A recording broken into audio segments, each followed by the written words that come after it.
Halo, masih dengan Ibu ya, masih di channel yang sama ya, di Indonesia Asik ya, mengupas bahasa Indonesia secara asik ya dan menyenangkan supaya nggak boring ya. Oke. Situasi saat ini memang membuat kita lebih lebih jenuh ya, karena mungkin di rumah cuman diem aja di rumah ya. Namun Ibu berupaya untuk kita semakin semangat ya dalam situasi ini ya, dan tetap juga semangat dalam menerima materi ya, khususnya di bahasa Indonesia, karena Indonesia adalah asik ya. Oke, melanjutkan materi yang sebelumnya mengenai teks ceramah ya. Oke, kalau kemarin Ibu sudah mengulas mengenai dalam teks ceramah itu punya struktur ya, ada 3 strukturnya, yaitu pembuka, isi, dan penutup ya.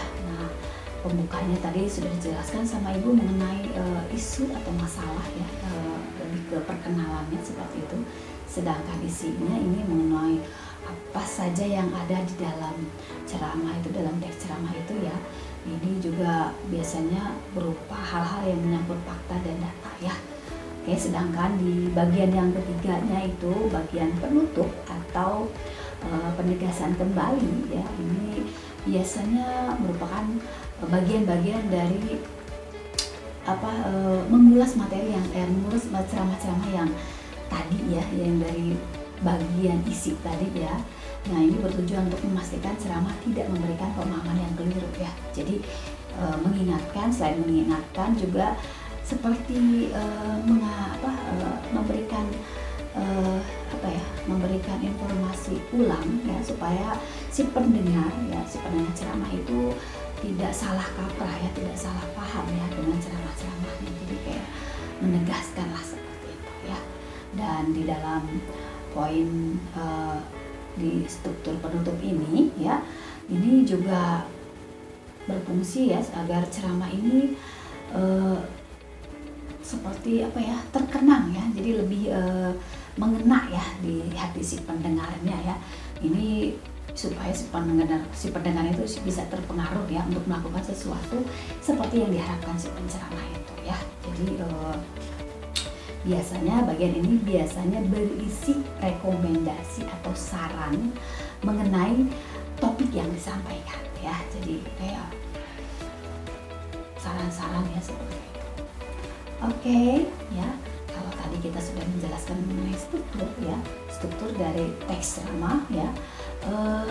Ini masuk pada kaidah kebahasaan teks ceramah ya.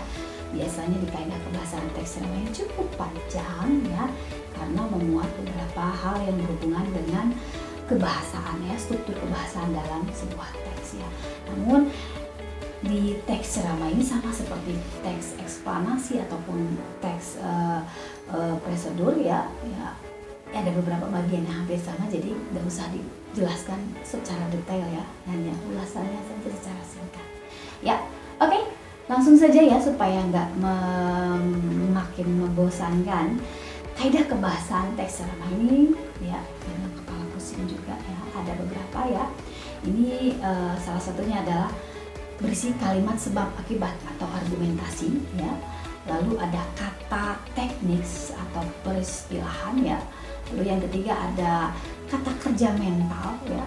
Ini juga ada ya di teks eksplanasi ataupun teks prosedur ya. Lalu berikutnya ada kata persuatif ya. Nah, seperti gue bilang tadi, kalau teks ceramah ini banyak kan mempengaruhi, jadi pasti banyak kata-kata atau kalimat-kalimat yang persuasif ya. Oke, yang terakhir ada kata ganti ya.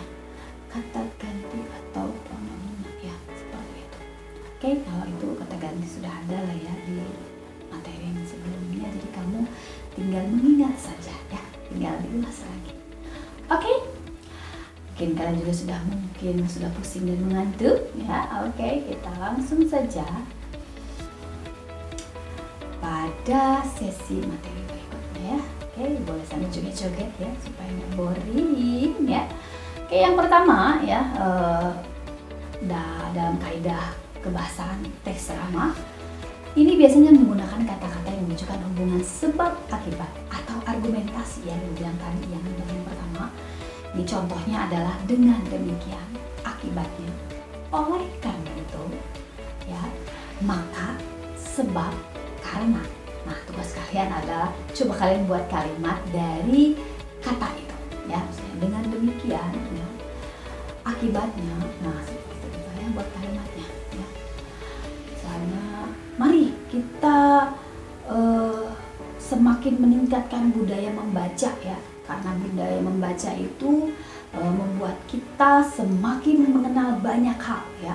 Dengan demikian, ya, pengetahuan kita pun akan semakin luas. Nah, itu contoh kalimatnya, ya, di dalam teks ceramah. Ya, itu silahkan kalian kembangkan sendiri, ya, maunya seperti apa. Oke, coret-coret dulu ya, biar sedikit relax, ya.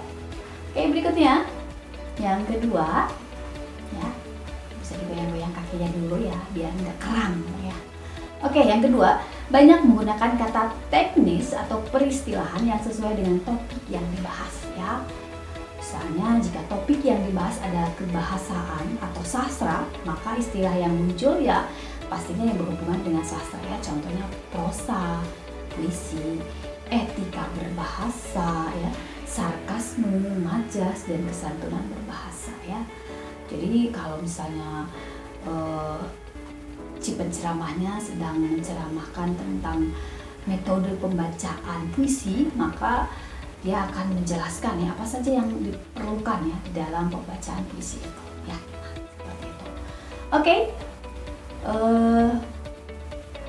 Yang ketiga, banyak memakai kata kerja mental, ya. Kata kerja mental itu nggak usah sedih dulu, jangan nggak berarti gambarnya sedih-sedih kalian nggak sedih, ya. Oke, lanjut saja. Banyak memakai kata kerja mental, ya, misalnya memprihatinkan, memperkirakan, mengagumkan, diharapkan, berasumsi, menyimpulkan, berpendapat. Oke, silakan kalian buat kalimatnya, ya. Tugas kalian mengembangkan kata-kata ini, ya. Oke, berikutnya yang keempat adalah kata-kata persuasif, ya. Jadi yang dulu bilang tadi persuasif itu kayak mengajak atau mempengaruhi, ya. Oke, ya, jangan stres dulu, jangan pusing dulu, ya, disimak dulu dengan baik, ya. Contoh kata-kata persuasif itu misalnya diharapkan, sebaiknya, hendaklah, perlu, dan harus, ya. Kita perlu mengembangkan pengetahuan kita di zaman yang semakin melek akan intelektual ini. Nah, kata perlu. Mari kita harus semakin meningkatkan budaya membaca, ya. Seperti itu. Jadi kata-kata persuasif, ya, yang mengajak dan mempengaruhi. Oke, berikutnya yang kelima, banyak memakai kata ganti orang pertama tunggal dan kata ganti orang kedua jamak sebagai sapaan, ya. Ini Ibu sudah pernah jelaskan ya di promo ini, ya. Oke, kata ganti pertama contohnya saya, aku, kami, ya, mengatasnamakan kelompok, ya, kalau kami. Oke, ya. Berikutnya, sementara kata kedua jamak adalah anak-anak, hadirin, bapak-bapak, ibu-ibu, kalian, dan saudara-saudara, ya. Oke, selain daftar kaidah kebahasaan di atas, sebenarnya yang tadi Ibu sudah jelaskan, sebenarnya masih ada juga ya kaidah-kaidah kebahasaan dalam teks ceramah. Salah satunya adalah kalimat majemuk, ya. Kalimat majemuk bertingkat ini yang paling banyak dalam teks ceramah. Nanti mengenai kalimat majemuk bertingkat ini akan Ibu jelaskan di kaidah kebahasaan teks ceramah secara lebih detail, ya. Ini secara sekilas saja, ya.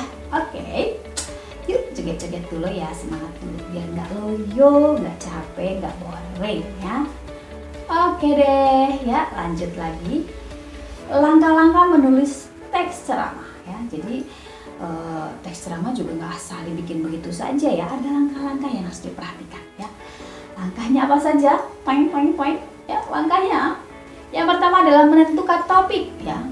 Menentukan topiknya. Jadi kalau misalnya kalian membuat teks ceramah, jadi nggak harus langsung, ya, bikin teks ceramah, nggak seperti itu, ya. Kamu tentukan dulu topiknya, ya. Mau topiknya tentang apa, ya? Apakah topiknya mengenai pendidikan, atau topiknya mengenai olahraga, atau topiknya apa, ya? Itu yang paling pertama adalah tentukan dulu topiknya, ya. Oke, penjelasannya, menentukan topik tentunya menjadi hal pertama yang harus ditentukan ya. Tentunya terkadang topik ceramah juga dapat diperoleh ya dengan tidak sengaja ya. Misalnya saat kita membaca berita ya, kita jadi mendapatkan kabar yang hendak dibicarakan ya. Jadi kayak orang-orang yang itu tuh loh, yang stand up comedy ya, biasanya dia materi-materinya nggak hanya langsung cuap begitu saja, biasanya dengan apa yang dia saksikan di sekitarnya ya, atau informasi-informasi yang dia dengar di sekitarnya itu dijadikan sebagai topiknya ya, jadikan modalnya untuk bercuap-cuap ya, seperti itu. Jadi yang namanya topik dalam teks ceramah juga bisa aja ya ditemukan saat kapan saja ya. Oke, jangan lelah dulu ya, jangan capek ya, dan dengar aja yang capek. Oke, yang kedua ya, silakan. Oke, namun jelasin dulu ya, topik tersebut harus tetap ditentukan dan diolah melalui langkah selanjutnya, tidak hanya asal mengambil tren terbaru saja ya, seperti tadi ya. Topik itu bisa diperoleh saat kita sedang mendengarkan berita, saat kita sedang mencari inspirasi mana begitu ya. Namun ingat katanya tadi ya, kita juga harus mengolah topik tersebut ya, supaya tidak jadi terlalu luas, atau supaya tidak menjadi membingungkan juga, karena kita dapatnya sekilas saja lalu kita jadikan topik ya, kalau kita nggak punya bahannya, nggak punya faktanya, nggak punya informasi dan sebagainya, akhirnya nggak bagus deh jadinya ceramahnya ya. Jadi menentukan topik juga harus benar-benar disaring ya, harus benar-benar diolah dengan baik ya. Topik yang diambil dapat meliputi keterampilan ya, keahlian, pengalaman pribadi, hobi, pelajaran, pendapat pribadi, minat khalayak, biografi tokoh terkenal dan lain sebagainya. Contoh-contoh topik yang dibilang tadi ya. Oke deh. Lalu yang kedua setelah topik, yaitu merumuskan tujuan dari ceramah itu ya. Kita mau apa sih sebenarnya dalam berceramah ini? Jangan nanti kamu ceramah ya, tapi kamu nggak tahu tujuan kamu berceramah apa ya, jadi nggak jelas ya. Jadi sama seperti kita ambil makanan, tapi kita nggak tahu tujuannya kita ngambil makanan apa, apakah untuk dimakan atau untuk dibuang atau untuk dikasih ke orang ya. Jadi setelah menentukan topik, yang kedua adalah merumuskan tujuan dari ceramah itu sendiri ya. Tujuan adalah hal yang harus diperhatikan ketika sudah menentukan topik yang akan dibawakan ya. Untuk apa kita memberikan ceramah? Ya, seperti bilang tadi, bahwa tujuan dari ceramah itu apa sih maunya gitu. Buat apa sih kita memberikan ceramah? Apakah untuk berbagi ilmu ya, atau untuk mengajak pendengar untuk melakukan sesuatu, atau apa ya? Jadi harus jelas tujuannya. Oke. Namun dalam gambaran luasnya, tujuan ceramah ini meliputi dua hal ya. Yang pertama, tujuan umum. Ini meliputi ceramah informatif, misalnya ceramah persuasif dan ceramah rekreatif atau hiburan ya. Ternyata yang butuh hiburan bukan kita saja ya, dalam masa pandemi ini. Ternyata teks ceramah juga butuh hiburan ya. Oke, lewat dulu ya, kita langsung saja. Sedangkan yang keduanya ya, tujuan yang kedua adalah tujuan khusus ya, yang merupakan rincian dari tujuan umum ya. Tujuan ini meliputi kalau misalnya kebahasaan Indonesia ya. Jadi kalau misalnya tujuan umumnya mengenai pelajaran ya, khususnya ini adalah mengenai kebahasaan ya misalnya. Atau misalnya kalau tujuan umumnya mengenai biografi misalnya, berarti tujuan khususnya ini adalah biografi tokoh terkenal Soekarno ya, seperti itu ya. Jadi sudah jelas ya. Jadi kalau misalnya merumuskan tujuan ceramah ini harus memiliki gambaran ya. Jadi gambaran ini ada dua hal. Yang pertama adalah tujuan umum, yang kedua adalah tujuan khusus ya. Jadi kamu harus tahu tujuan umumnya apa, dan otomatis kamu akan dengan mengerti tujuan khususnya apa ya, seperti yang bilang tadi ya. Kalau misalnya tujuan umumnya adalah kita akan memberikan informasi mengenai pengertian dari biografi ya, lalu maka tujuan khususnya kita harus berikan contohnya biografi apa yang akan kita ceritakan ini ya, seperti itu. Oke, lanjut. Yang ketiga, menyusun kerangka ceramah ya. Jadi menyusun kerangka ceramah ya. Kerangka teks ceramah adalah rencana yang memuat pokok-pokok bahasan struktur teks ceramah ya. Seperti yang pernah Ibu katakan bahwa yang namanya kerangka ini penting, sama seperti tubuh manusia itu perlu yang namanya kerangka supaya kuat ya, tidak kelepak-kelepak. Jadi kalau misalnya nggak punya kerangka pasti letoy ya, tapi kalau misalnya punya kerangka maka akan terpondasi dengan kuat. Sama teks juga membutuhkan kerangka ya. Oke, setiap bagian struktur yaitu yang tadi sudah jelaskan, pembuka, isi, dan penutup, harus dibuat kalimat pokok atau ide pokoknya terlebih dahulu ya. Tapi ingat ya, jadi saat kita membuat kerangka ya, baik itu kerangkanya di bagian pembuka, baik itu kerangka di bagian isi maupun kerangka di bagian penutup ya, ini kita harus tentukan dulu ide pokoknya apa ya. Nah, tapi ingat ya, ide pokoknya itu tidak usah dijelaskan secara detail, inti-intinya saja ya. Misalnya ya, contohnya Ibu bagian pertama saja dulu ya. Misalnya sebuah teks ceramah, ini ada kata pembukanya ya, pembuka teksnya. Misalnya ada satu kalimat yang seperti ini. Semakin menurun kesantunan berbahasa. Ungkapan-ungkapan kalangan dalam berpendapat. Kata-kata mereka kasar atau sarkastis ya. Nah, ini adalah topik-topik dalam sebuah teks pembuka ya, dalam teks ceramah ya. Nah, kalau kita jabarkan mungkin seperti ini ya. Jangan tidur ya, jangan mentang-mentang ya gambar orang tidur kamu tidur ya, jangan. Oke, misalnya ini ya, sebuah teksnya yang tadi pembuka. Pemilihan kata-kata oleh masyarakat akhir-akhir ini cenderung semakin menurun kesantunannya. Ingat tadi yang ide pokok, kalimat pokok yang pertama ya. Dibandingkan dengan zaman saya dahulu ketika anak-anak.